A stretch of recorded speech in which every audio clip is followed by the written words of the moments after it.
नमस्कार। शब्द विन्यास 666 पर आप सभी मित्रों का पुनः पुनः स्वागत और अभिनंदन। कहानियों के इस मंच पर हमारे साथ बने रहने के लिए आप सभी मित्रों का बहुत बहुत शुक्रिया। आज हम सुनने जा रहे हैं कमलेश्वर जी की एक बहुत ही प्रसिद्ध कहानी, राजा निर्बंसिया। कहानी 1954 के दौरान इलाहाबाद में लिखी गई है। मैनपुरी जैसे कस्बे से निकलकर इलाहाबाद जैसे शहर में आने के बाद कमलेश्वर जी की लिखी इस कहानी में कस्बे से लेकर शहर के बीच के वातावरण का फर्क, इतिहास से लेकर वर्तमान के समय का फर्क, दोनों को कैसे समायोजित किया गया है, ये बहुत खूबसूरती से लिखा गया है कहानी में। कहानी को हम 3 अंकों में सुनेंगे। आज हम पहला अंक सुनेंगे, शेष कहानी बाकी के 2 अंकों में हम सुन पाएंगे। तो सुनना प्रारंभ करें। एक राजा निर्बंसिया थे। माँ कहानी सुनाया करती थी। उनके आसपास ही 4-5 बच्चे अपनी मुट्ठियों में फूल दबाए कहानी समाप्त होने पर गौरों पर चढ़ाने के लिए उत्सुक से बैठ जाते थे। आटे का सुंदर सा चौक पूरा होता। उसी चौक पर मिट्टी की 6 गौरें रखी जाती, जिनमें से ऊपर वाली की बिंदिया और सिंदूर लगता। बाकी 5 नीचे दबी पूजा ग्रहण करती रहती। एक और दीपक की बाती स्थिर से जलती रहती और मंगल घट रखा रहता, जिस पर रोली से सथिया बनाया जाता। सभी बैठे बच्चों के मुख पर फूल चढ़ाने की उतावली की जगह कहानी सुनने की सहज स्थिरता उभर आती। एक राजा निर्बंसिया थे। माँ सुनाया करती थी। उनके राज में बड़ी खुशहाली थी। सब वर्ण के लोग अपना अपना काम काज देखते थे। कोई दुखी नहीं दिखाई पड़ता था। राजा के एक लक्ष्मी सी रानी थी, चंद्रमा सी सुंदर, और राजा को बहुत प्यारी। राजा कामकाज देखते और सुख से रानी के साथ महल में रहते। मेरे सामने मेरे ख्यालों का राजा था, राजा जगपति। तब जगपति से मेरी दांत काटी दोस्ती थी। दोनों मिडिल स्कूल में पढ़ने जाते। दोनों एक से घर के थे, इसलिए बराबरी की निपटी थी। मैं मैट्रिक पास करके एक स्कूल में नौकर हो गया और जगपति कस्बे के ही वकील के यहाँ मुहर्रिर। जिस साल जगपति मुहर्रिर हुआ, उसी वर्ष पास के गांव में उसकी शादी हुई। पर ऐसी हुई कि लोगों ने तमाशा बना देना चाहा। लड़के वालों का कुछ विश्वास था कि शादी के बाद लड़की की विदा नहीं होगी, ब्याह हो जाएगा और 7वीं खबर तब पड़ेगी जब पहली विदा की सायत होगी और तभी लड़की अपनी ससुराल जाएगी। जगपति की पत्नी थोड़ी बहुत पढ़ी लिखी थी, पर घर की लीक को कौन मेटे। बारात बिना बहू के वापस आ गई और लड़के वालों ने तय कर लिया कि अब जगपति की शादी कहीं और कर दी जाए, चाहे कानी लूली से हो, पर वह लड़की अब घर में नहीं आएगी। लेकिन साल खत्म होते होते सब ठीक ठाक हो गया। लड़की वालों ने माफी मांग ली और जगपति की पत्नी अपने ससुराल आ ही गई। जगपति को जैसे सब कुछ मिल गया और सास ने बहू के बलैया लेकर घर की चाबियां सौंप दी। गृहस्थी का ढंग 4 समझा दिया। जगपति की माँ न जाने कब से आस लगाए बैठी थी। उन्होंने आराम की सांस ली। पूजा पाठ में समय कटने लगा। दोपहरियां दूसरों घरों के आंगन में बीतने लगी। पर सांस का रोग था उन्हें। सो एक दिन उन्होंने अपनी अंतिम घड़ियां गिनते हुए चंदा को पास बुलाकर समझाया था। बेटा, जगपति को बड़े लाड़ प्यार से पाला है। जब से तुम्हारे ससुर नहीं रहे तब से इसके छोटे छोटे हठ को पूरा करती रही हूँ। अब तुम ध्यान रखना। फिर रुककर उन्होंने कहा था, जगपति किसी लायक हुआ है तो रिश्तेदारों की आंखों में करकने लगा है।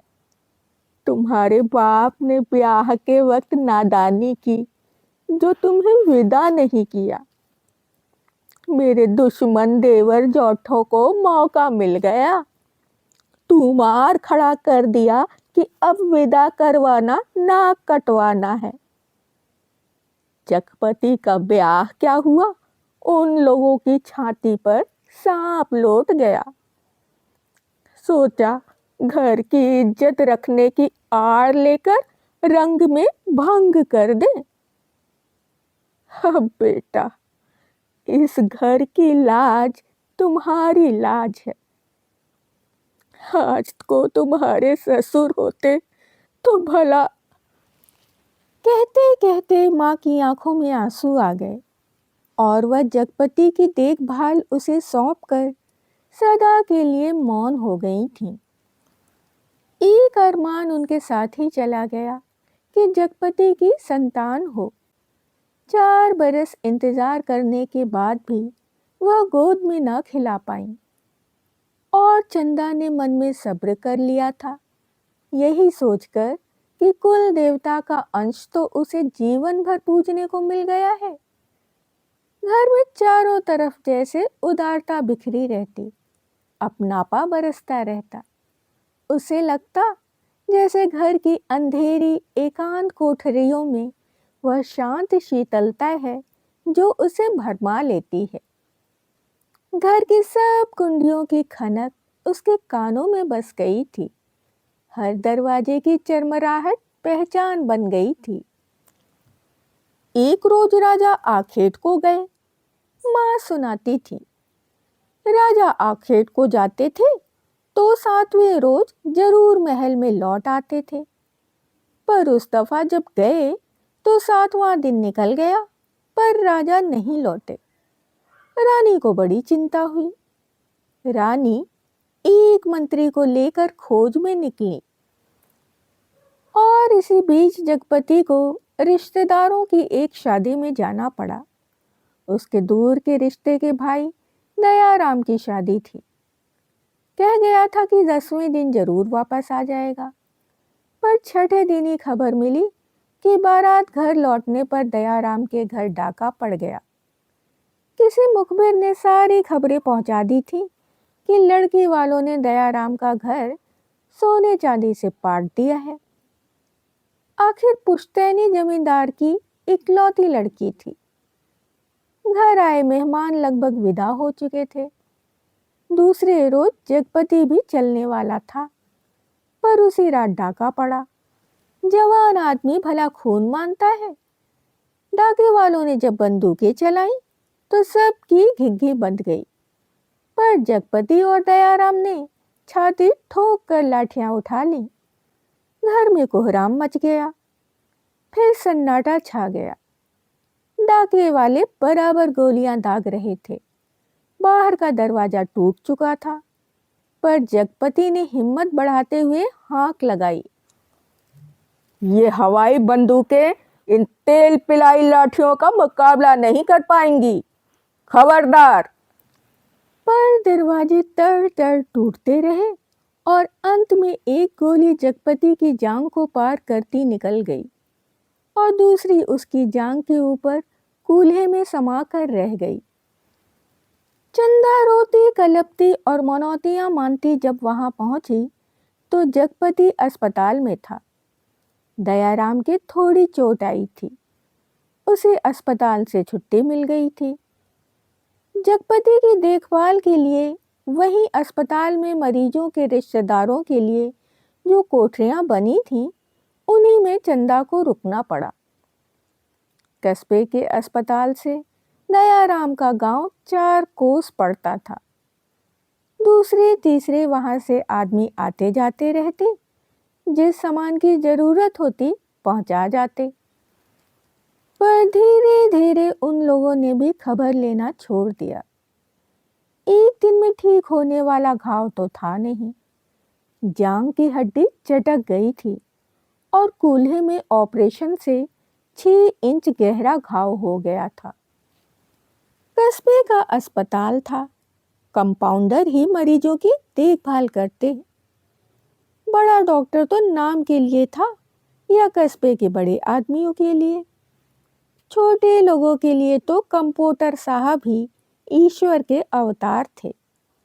मरीजों की देखभाल करने वाले रिश्तेदारों की खाने पीने की मुश्किलों से लेकर मरीज की नब्ज तक संभालते थे। छोटी सी इमारत में अस्पताल आबाद था। रोगियों के लिए सिर्फ 6-7 खाटें थीं। मरीजों के कमरे से लगा दवा बनाने का कमरा था। उसी में एक और एक आराम कुर्सी थी और एक नीची सी मेज।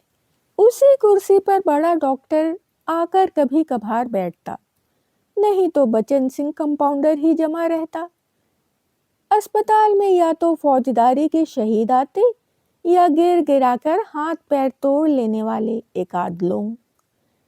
छठे छमा से कोई औरत दिख गई तो दिख गई, जैसे उन्हें कभी रोग घेरता ही नहीं था।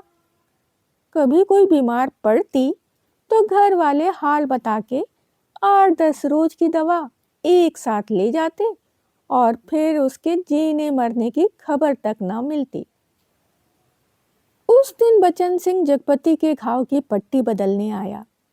उसके आने में और पट्टी खोलने में कुछ ऐसी लापरवाही थी जैसे गलत बंधी पगड़ी को ठीक से बांधने के लिए खोल रहा हो। चंदा उसकी कुर्सी के पास ही सांस रोके खड़ी थी। वह और रोगियों से बात भी करता जा रहा था। इधर मिनट भर को देखता, फिर जैसे अभ्यस्त से उसके हाथ अपना काम करने लगते। पट्टी एक जगह खून से चिपक गई थी।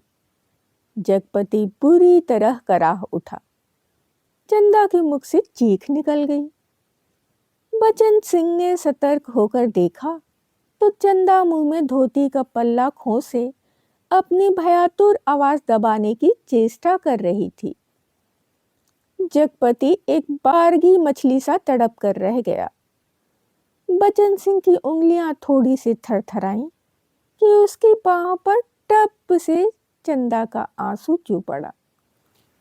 बचन सिंह सिहर सा गया और उसके हाथों की अभ्यस्त निठुराई को जैसे किसी मानवीय कोमलता ने धीरे से छू दिया। आहों कराहों, दर्द भरी चीखों और चटकते शरीर के जिस वातावरण में रहते हुए भी वह बिल्कुल अलग रहता था, फोड़ों को पगे आम सा दबा देता था, खाल को आलू सा छील देता था। उसके मन से जिस दर्द का एहसास उठ गया था वह उसे आज फिर हुआ और वह बच्चे की तरह फूंक फूंक कर पट्टी को नम करके खोलने लगा।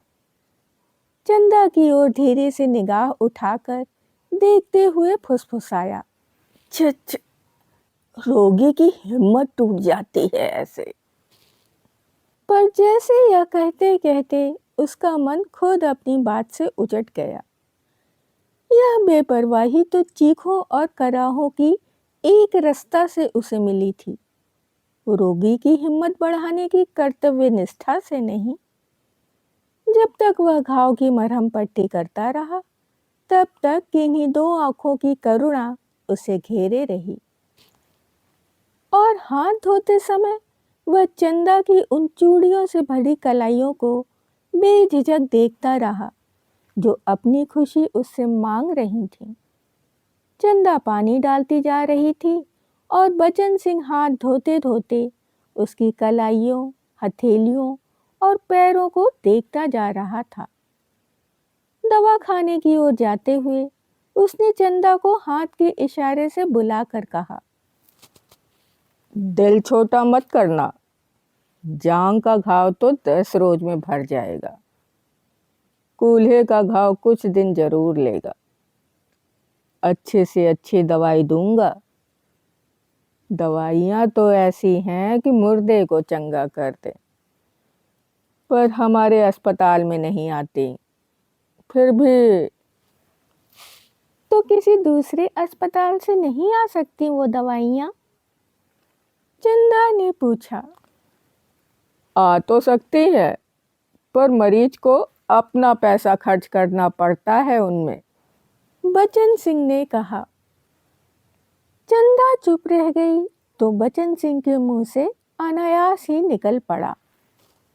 किसी चीज की जरूरत हो तो मुझे बताना।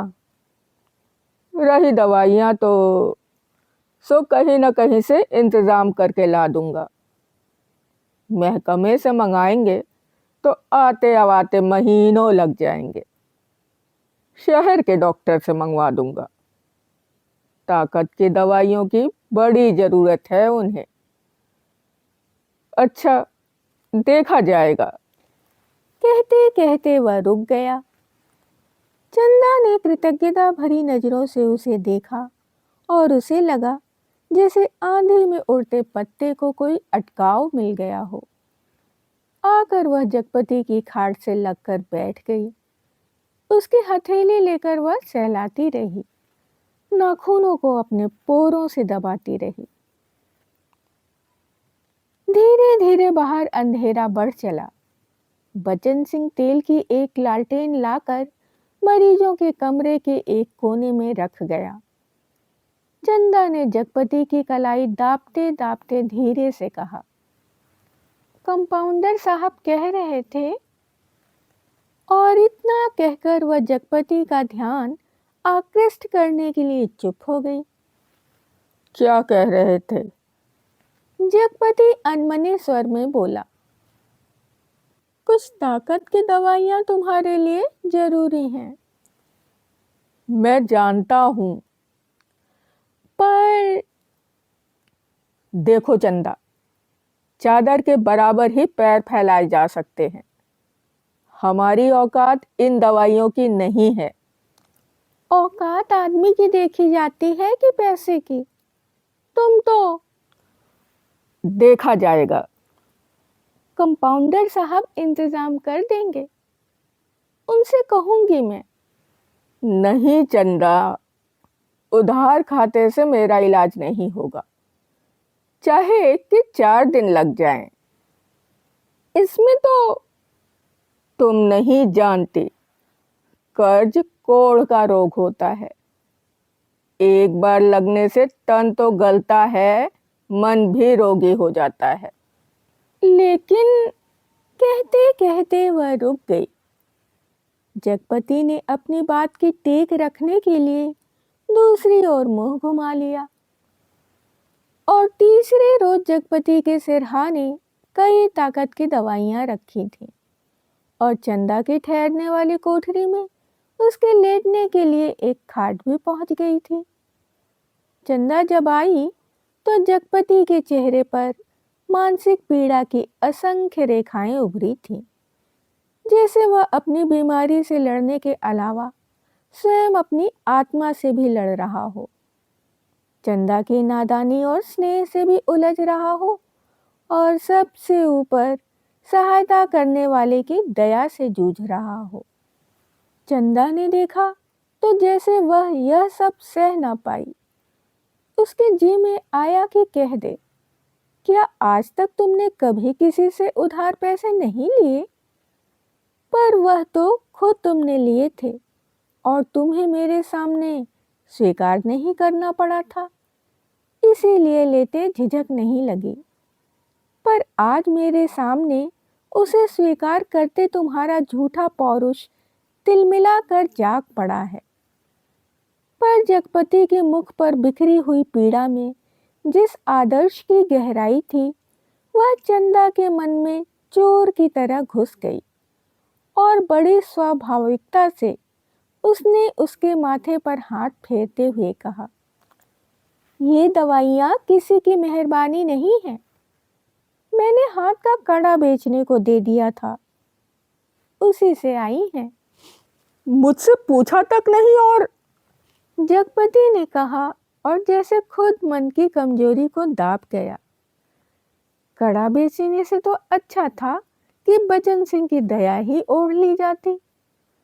और उसे हल्का सा पछतावा भी था कि नाहक वह रॉ में बड़ी बड़ी बातें कह जाता है, ज्ञानियों की तरह सीख दे देता है। और जब चंदा अंधेरा होते उठकर अपनी कोठरी में सोने के लिए जाने को हुई तो कहते कहते यह बात दबा गई कि बचन सिंह ने उसके लिए एक खाट का इंतजाम भी करवा दिया है। कमरे से निकली तो सीधी कोठरी में गई और हाथ का कड़ा लेकर सीधे दवाखाने की ओर चली गई, जहां बचन सिंह अकेला डॉक्टर की कुर्सी पर आराम से टांगे फैलाए लैंप की पीली रोशनी में लेटा था। जगपति का व्यवहार चंदा को लग गया था और यह भी कि वह क्यों बचन सिंह का एहसान अभी से लाद ले। पति के लिए जेवर की कितनी औकात है। वह बेधड़क से दवाखाने में घुस गई। दिन की पहचान के कारण उसे कमरे की मेज कुर्सी और दवाओं की अलमारी की स्थिति का अनुमान था। वैसे कमरा अंधेरा ही पड़ा था क्योंकि लैंप की रोशनी केवल अपने वृत्त में अधिक प्रकाशवान होकर कोनों के अंधेरों को और घनीभूत कर रही थी। बचन सिंह ने चंदा को घुसते ही पहचान लिया। वह उठकर खड़ा हो गया। चंदा ने भीतर कदम तो रख दिया पर सहसा सहम गई, जैसे वह किसी अंधेरे कुएं में अपने आप कूद पड़ी हो। ऐसा कुआं जो निरंतर पतला होता गया है और जिसमें पानी की गहराई पाताल की परतों तक चली गई हो, जिसमें पड़कर वह नीचे धंसती चली जा रही हो। नीचे अंधेरा, एकांत, घुटन, पाप। बचन सिंह अवाक ताकता रह गया और चंदा ऐसे वापस लौट पड़ी जैसे किसी काले पिशाच के पंजों से मुक्ति मिली हो। बचन सिंह के सामने क्षण भर में सारी परिस्थिति कौंध गई और उसने वहीं से बहुत संयत आवाज में जबान को दबाते हुए बड़ी धीमी आवाज में कहा, चंदा। यह आवाज इतनी बेआवाज थी और निरर्थक होते हुए भी इतनी सार्थक थी कि उस खामोशी में अर्थ भर गया। चंदा रुक गई। बचन सिंह उसके पास जाकर रुक गया। सामने का घना पेड़ स्तब्ध खड़ा था। उसकी काली परछाई की परिधि जैसे एक बार फैलकर उन्हें अपने वृत्त में समेट लेती और दूसरे ही क्षण मुक्त कर देती। दवाखाने का लैंप सहसा भभक कर रुक गया और मरीजों के कमरे में से एक कराह की आवाज दूर मैदान के छोर तक जाकर डूब गई। चंदा ने वैसे ही नीचे ताकते हुए अपने को संयत करते हुए कहा, ये कड़ा तुम्हें देने आई थी। तो वापस क्यों चली जा रही थी? चंदा चुप और दो क्षण रुककर उसने अपने हाथ का सोने का कड़ा धीरे से उसकी ओर बढ़ा दिया, जैसे देने का साहस न होते हुए भी यह काम आवश्यक था। बचन सिंह ने उसकी सारी काया को एक बार देखते हुए अपनी आंखें उसके सिर पर जमा दी, जिसके ऊपर पड़े कपड़े के पार नरम चिकनाई से भरे लंबे लंबे बाल थे, जिनकी भाप सी महक फैलती जा रही थी। वह धीरे से बोला, लाओ। चंदा ने कड़ा उसकी ओर बढ़ा दिया। कड़ा हाथ में लेकर वह बोला, सुनो। चंदा ने प्रश्न भरी नजरें उसकी ओर उठा दी। उनमें झांकते हुए पर अपने हाथ से उसकी कलाई पकड़ते हुए उसने वह कड़ा उसकी कलाई में पहना दिया। चंदा चुपचाप कोठरी की तरफ चल दी और बचन सिंह दवाखाने की ओर। कालिख बुरी तरह बढ़ गई थी और सामने खड़े पेड़ की काली परछाई गहरी पड़ गई थी। दोनों लौट गए थे, पर जैसे उस कालिख में कुछ रह गया था, छूट गया था। दवा खाने का लैंप जो जलते जलते एक बार भभका था, उसमें तेल न रह जाने के कारण बत्ती की लौ बीच से फट गई थी।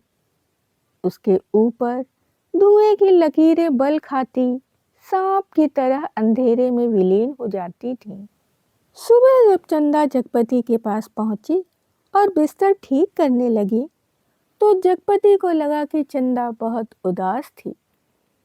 क्षण भर में चंदा के मुख पर अनगिनत भाव आ जा रहे थे, जिनमें असमंजस था, पीड़ा थी और निरेहिता।